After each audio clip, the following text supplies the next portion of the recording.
What is going on, everybody? It's your boy Abdullah here, coming at you with something new, a live stream. I'm trying to work out stuff on this channel, and I think step one, or one of the steps to trying out new stuff, sorry for mumbling, is going live on StreamYard. And today was the first day of off-season workouts. A lot of the players came back. Daniels looked excited. But also today was the pre-draft conference from GM Adam Peters and assistant GM Lance Newmark. So I'm just gonna react to that. I honestly don't know if this is YouTube copyright. If it is, I should find out after, but we'll see. We'll see. I don't even know if anyone's gonna join the stream, but I'm just trying out new stuff. And yeah, let's get straight to it. Let's see. All right.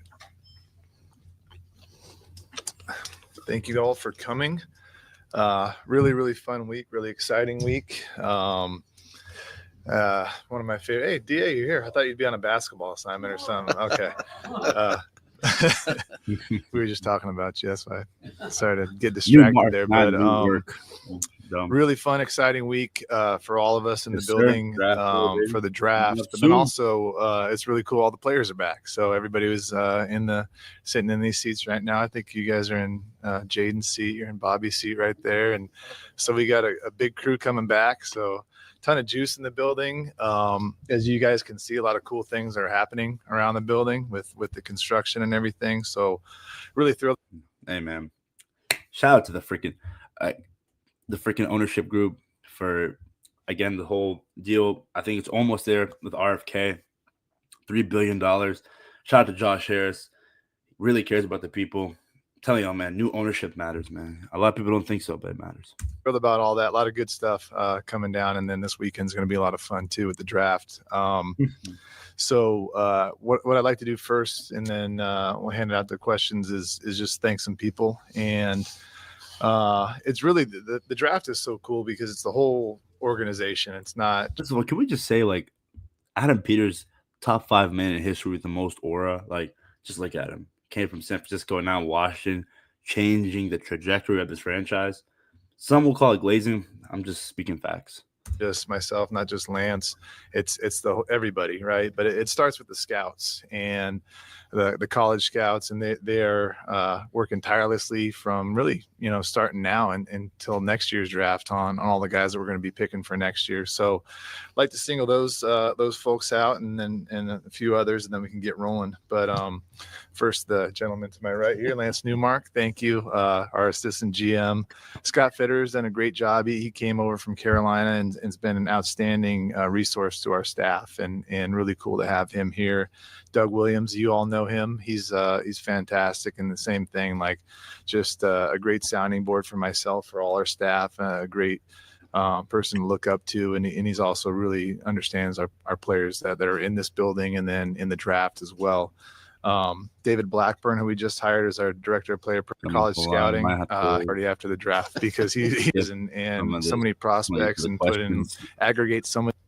Jeff Bethard, Bricado, the Comets' 40th draft. No scout, our colleges back here for this week. Shout out to the whole team. My bad. I'm skipping out on credits. I'm just trying to get to these juicy questions. So, and Sinu and our for us over here, Sean. Thank you. Last is our friends in DC, the Caps. Congratulations on the win last night. Congratulations to our friend Spencer, and best of luck to them and Ovi. That was incredible last night. I've become a huge Caps fan since I've been here, so best of luck to them.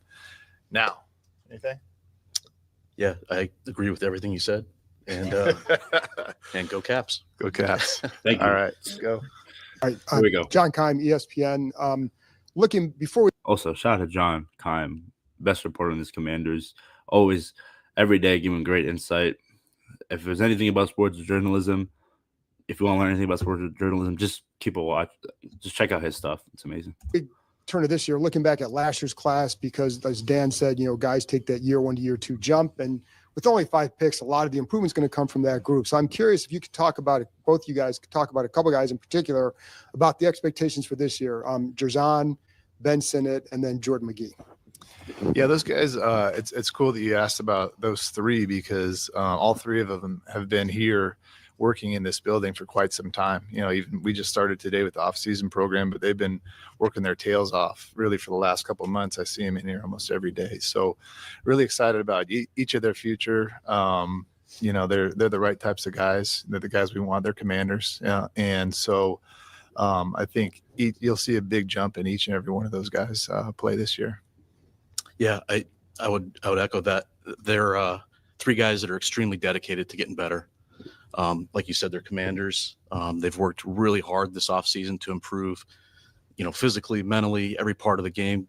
They want to be contributors next year, and they're doing everything they can to do that. So they're definitely wired the right way, and they've worked really hard to be in position to do that. And I'm also expect a big year from Jazar Newton. He had some flashes last year. You lose Jonathan Allen.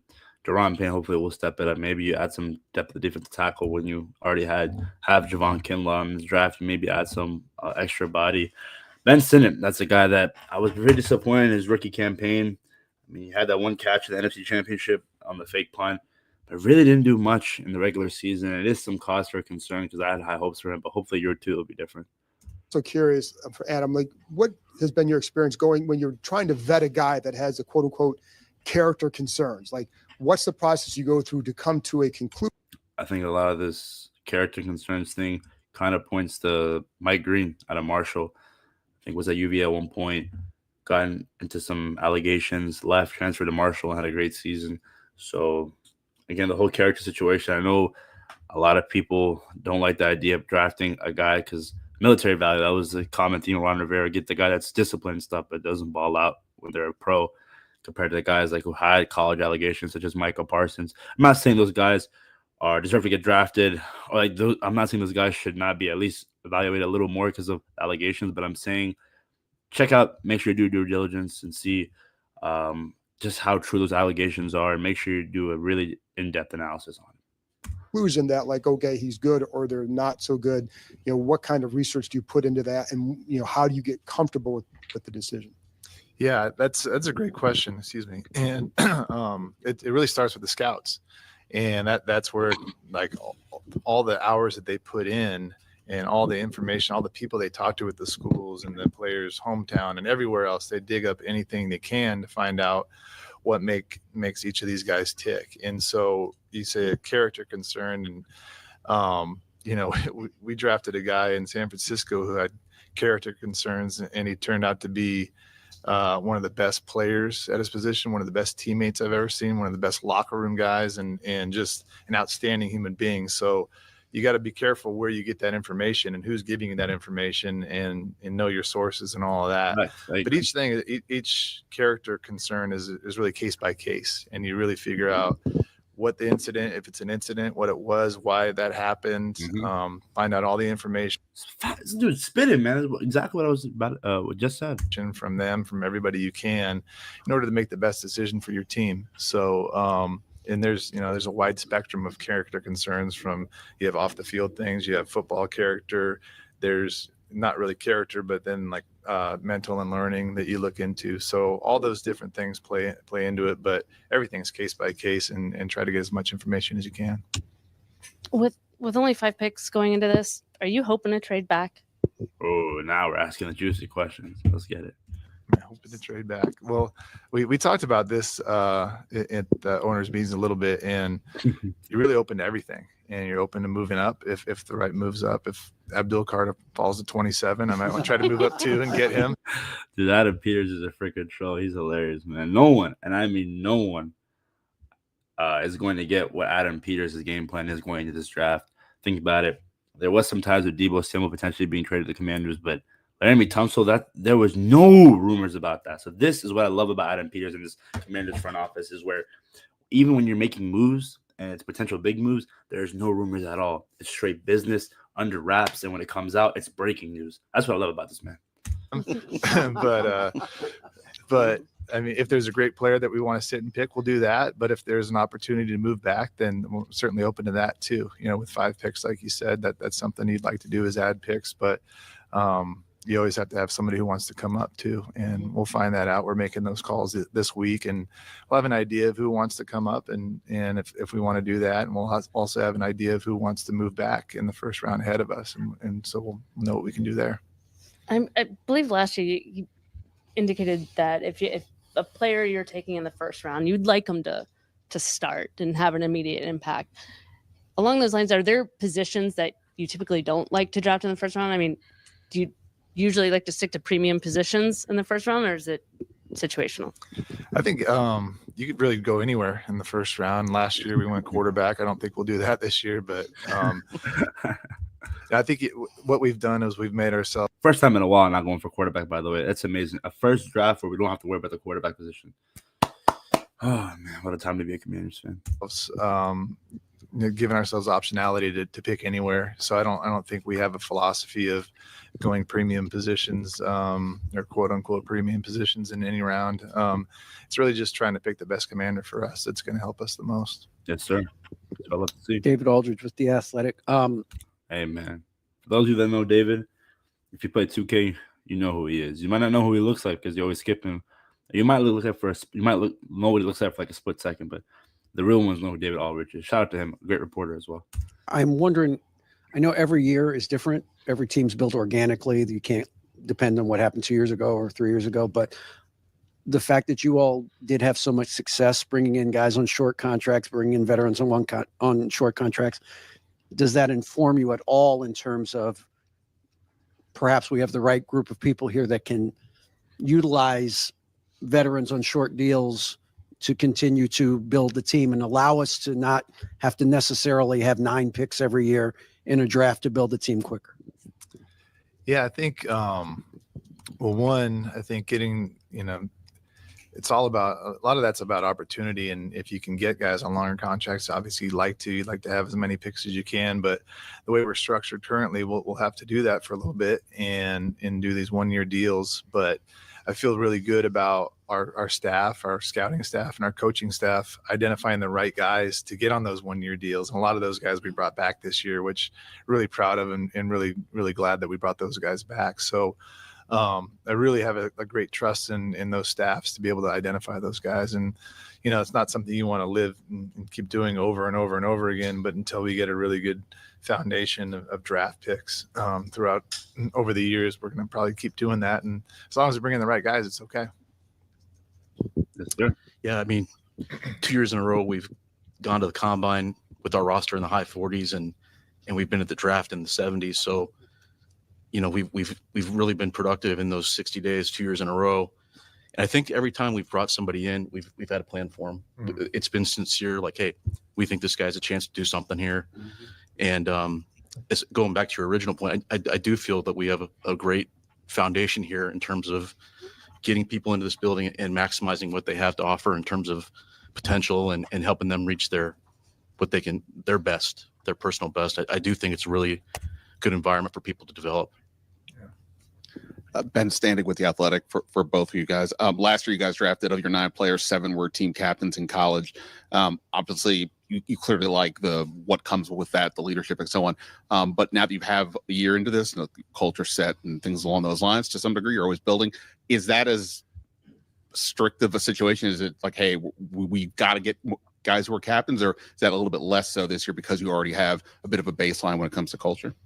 I think you're still always looking for those types of guys, no matter what. Now, the draft isn't always going to fall that way, but I don't think we're ever going to waver from the types of people we want to bring in this building. And whether they were captains in college or not, I mean, whether they are leaders or not, quote unquote leaders, people lead different ways.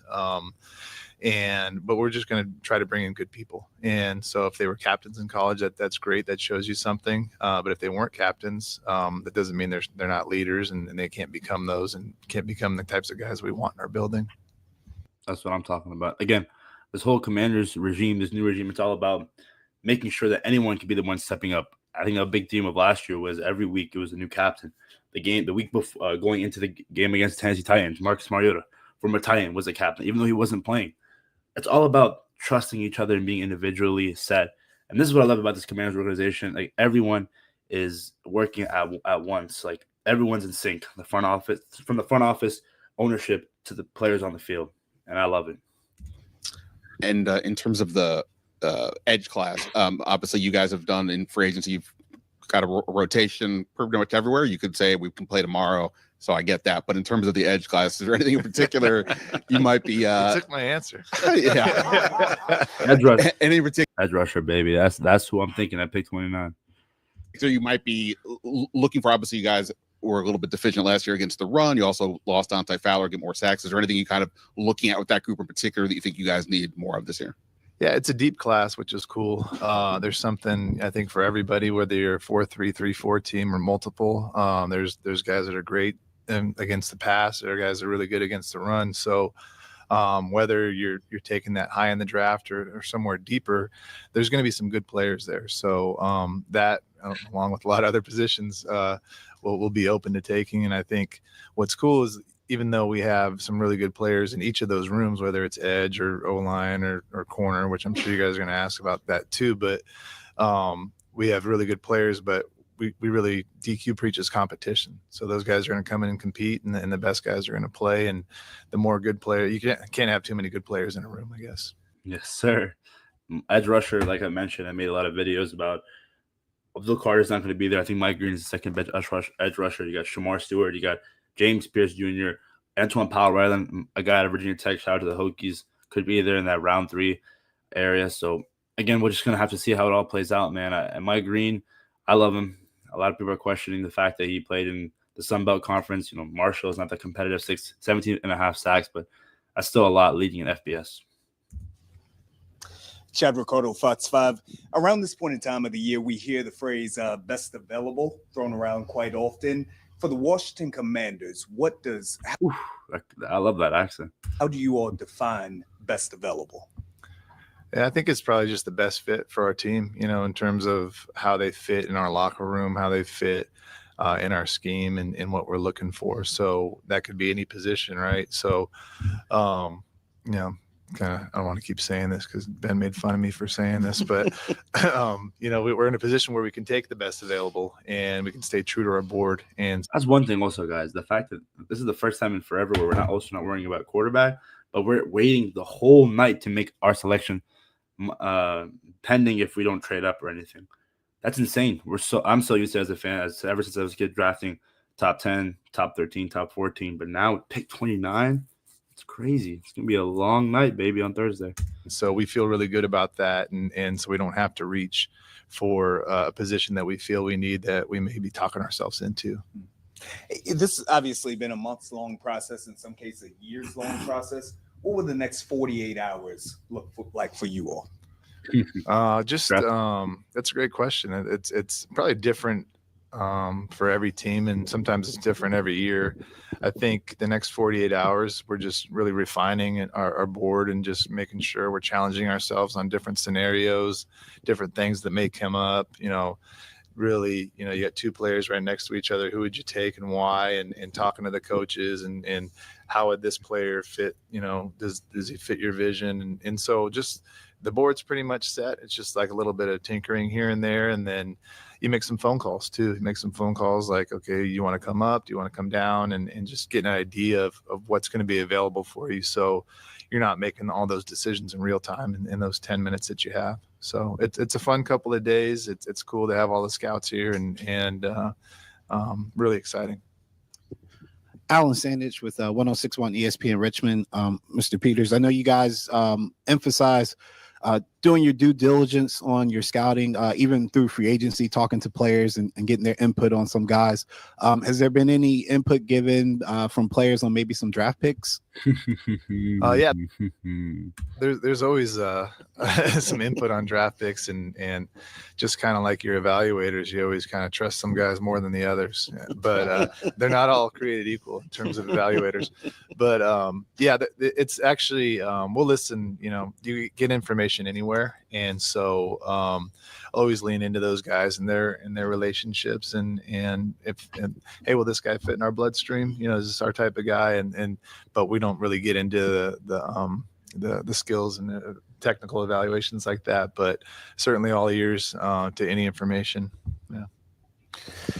Chick Hernandez, WSA 9. You guys have done this for a while. How different has this process changed with modern technology and all that goes into it? How different is the draft from, say, even 5-6 years ago?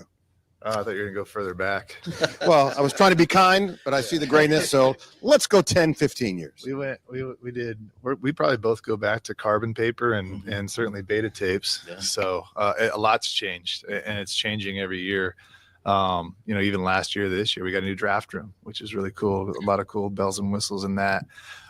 So there's always new information out there. It's always evolving, and you're always trying to stay ahead of that and really be on the cutting edge to find any edge to help your team. Just like you're trying every edge in a game, every edge you can, every little bit of information you can to make the best decisions in scouting and for the draft. And when you make the pick for a guy in your position, you're going to talk to that commander. What is that moment like when you can hear the hysteria on the other end of the line? Yeah, the first one was really nerve-wracking, and didn't know what I wrote down what I was going to say and making sure I said it right and all that. It was a big pick, and but then after that, it was really fun. It's actually really cool to hear the joy in the players' voices. Really cool to hear the joy in the background of their family. It gets you emotional. They're emotional. It kind of gets you emotional and makes you really happy. You realize what a big moment it is for them, and they've worked their whole lives to get there, and they have their loved ones around them to celebrate with them. So it ended up being like the coolest part is making those phone calls for sure. Scott Abraham, ABC 7, last year versus this year. How much more comfortable do you feel, Adam? Obviously, last year was your first NFL draft of running the show, and now here you are, your second year. Just kind of take me through the mindset of maybe the differences last year versus this year. Yeah, well, we've done everything once, so that's good. Understanding all of that. We're in a different draft room, which is cool. It's better now. Yes, sir. But I don't think there's a whole lot different, to be honest with you. I think there's always, I don't ever want to be comfortable or relaxed. I always want to have a little bit of an edge and make sure that, we're crossing every T, dotting every I, making sure we're leaving no stone unturned. And what I do love is the people we're working with, and the coaches and the coaches and the scouts, the way they work together, the way they really pour everything into it. Even after a long season, the coaches turned the page and jumped right into it. And just the teamwork, the camaraderie, and just another year of doing that together. Everybody knows what to expect, so you're not teaching everything for the first time. So I thought the process was really good this year, and we'll continue to tweak it and get it better, but certainly pleased from where we're at. This is the first time in a long, long time the quarterback question has not been asked during a NFL draft process. What is that like to solve that starting quarterback position? How does that open up a draft in a draft board for you guys? Not only solved, but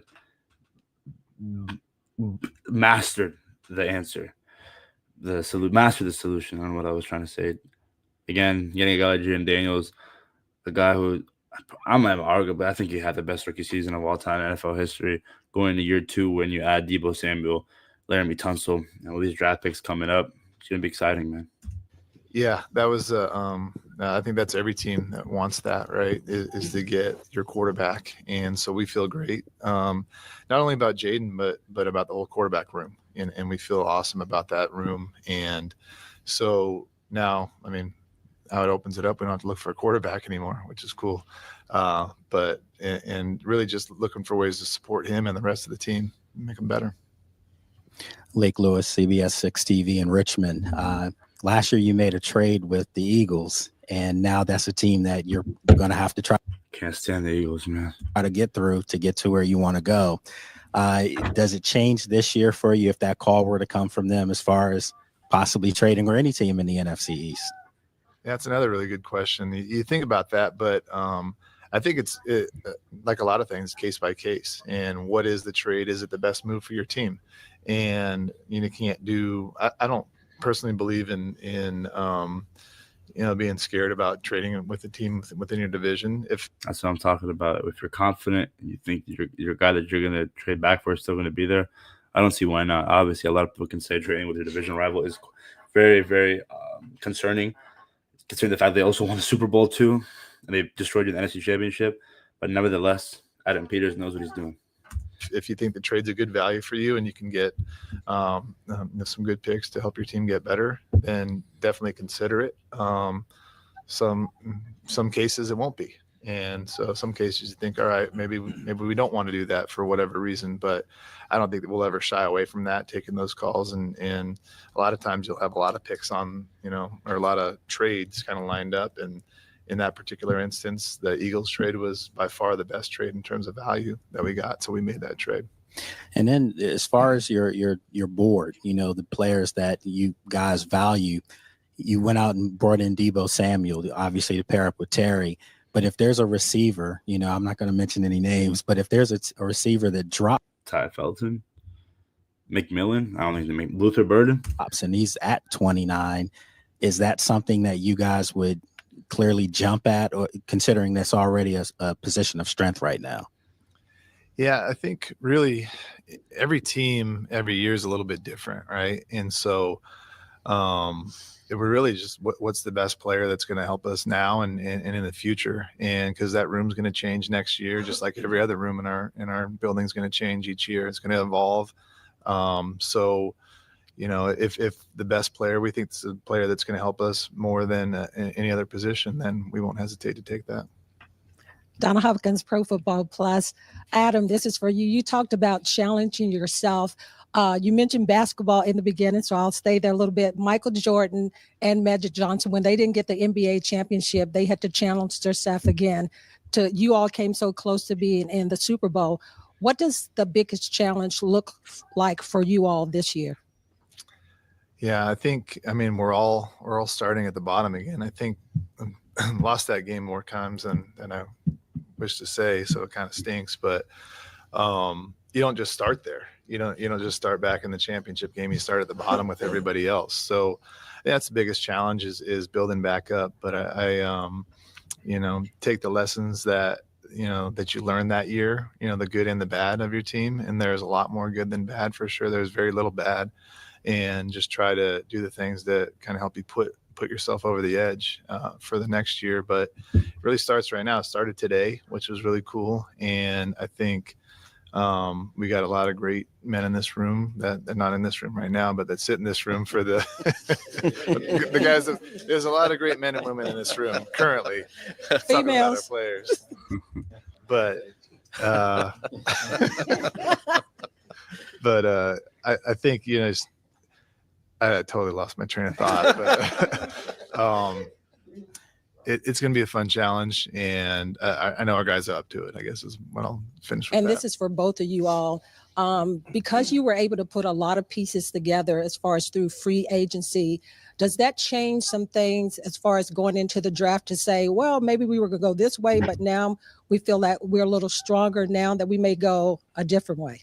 Yeah, exactly. I think that's what that was the goal of it in free agency, was to do that. So we don't have to force something. And I think we put ourselves in a really good position to not force something. And really, we have a lot of players that we think we can take, whether we sit at 29 or trade up, trade back. But we don't have to just say, okay, we need to look at these three, position X's or these two position Y's.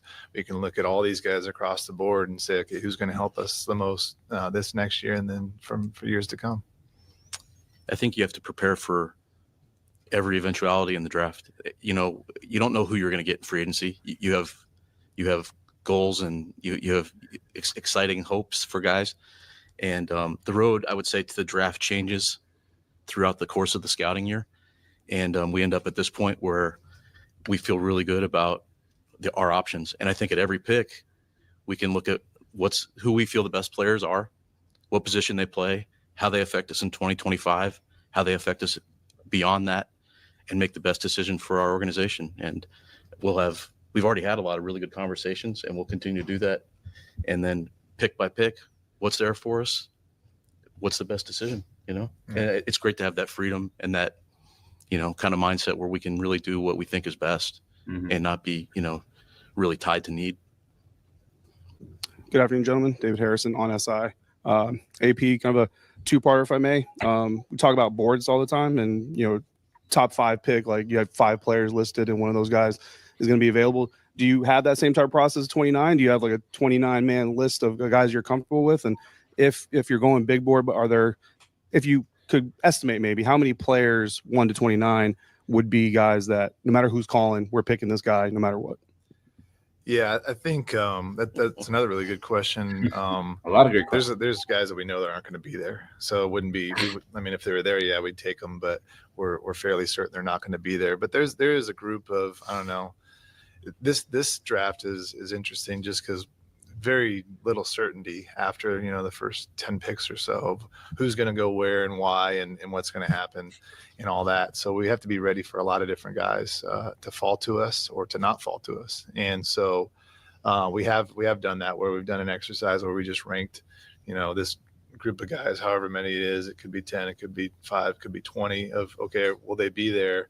All right. And if these guys are there, should we stay and pick, or should we trade down? Should we trade up to go get one? So really challenged ourselves to do that before we fell on the clock. That way we'd be able to make a decision pretty quickly. And then Lance, for you, I think your career trajectory, most people would agree, is pointing towards GM at some point. How much do you feel like you've grown from your on-the-job training experiences here in Washington so far? I feel like I've grown a lot here. I'm really grateful for my time here. It's been great to work with Adam. It's been great to work with DQ and the coaches. It's been great to work with the staff. And this team was very unique and special last year. One of the coolest experiences I've ever had in my career was this season here last year. And I try to go into every day. Hey, how can we get better? What can I learn? And I've learned a lot from him. I don't know if he's learned anything from me, but it's been, I feel like we complement each other really well. And it's been a great experience. I feel like I've really grown in a lot of different ways. And I think as long as you're open to that, you can do that in any situation. But this one has been really special just because, like you said earlier, the people that we're doing it with. Yeah. Thank you. Got time for 3 more? Hey there, I'm Candy Waller from Bowie TV. Adam, this one is for you. During the combine, Coach Quinn mentioned that his opening statement said that this time last year, you all weren't really sure, what is a commander? What does a commander kind of look like? And what were you all looking for in a commander? But now you know what that looks like. So what are some of the characteristics of the people on the team now that made you say, yes, that's a commander right there? Well, there's some basic characteristics that you kind of look for in just about any football player of any team, right? But you're really just seeing the competitive spirit of a lot of the guys we have. The guys, you throw in like Frankie Louva's competitive spirit, Bobby Wagner's professionalism, his consistency, his leadership. I can go down the line, but I think there's so many different things that really go into that, and it's not a one size fits all. I don't think either. But the guys that are great competitors, that are great teammates, love football, and I think those are probably the 3 biggest factors that would go into it. For Adam, Liam Griffin with the Washington Times. Last year's draft was really successful. Just beyond Jaden, you had several starters from that draft class who contributed immediately. What made last year's draft so successful, and how do you go about trying to repeat that?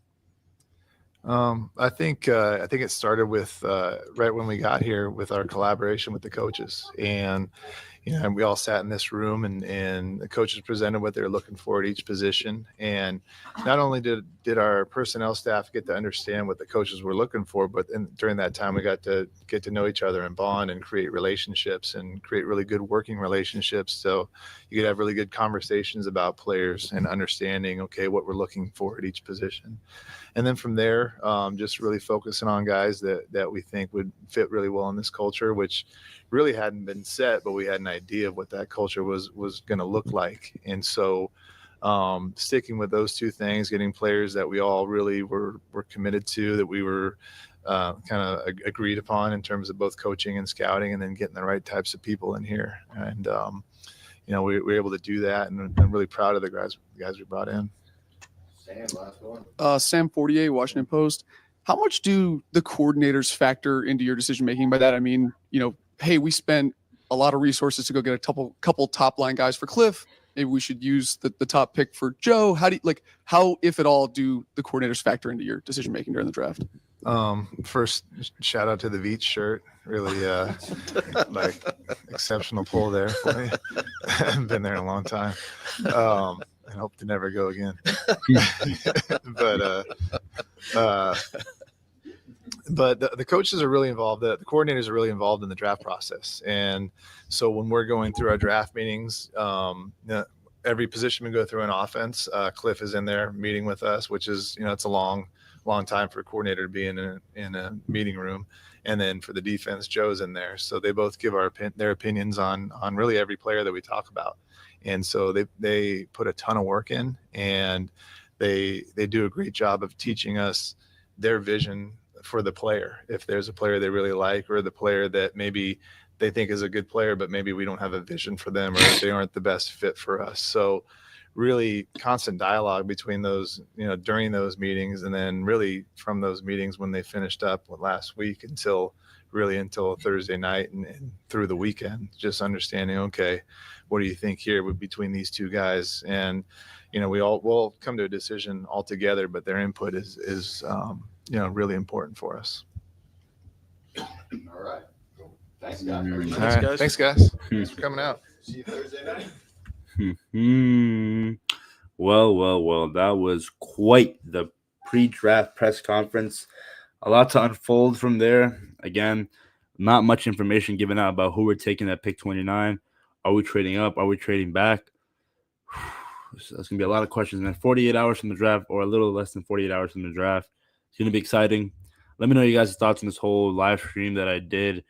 Do you guys like? Should it be future content? I mean, if anyone's watching. But yeah, guys, draft is coming up. Can't wait. Mike Green as a commander would be awesome. Another hot take that I've been having is either Ty Felton out of Maryland, the receiver, or Bashaw Tune, the running back of Virginia Tech, will be a commander. One of them will be a commander, but we'll see. Head to the freaking Commanders. I'm out. Peace.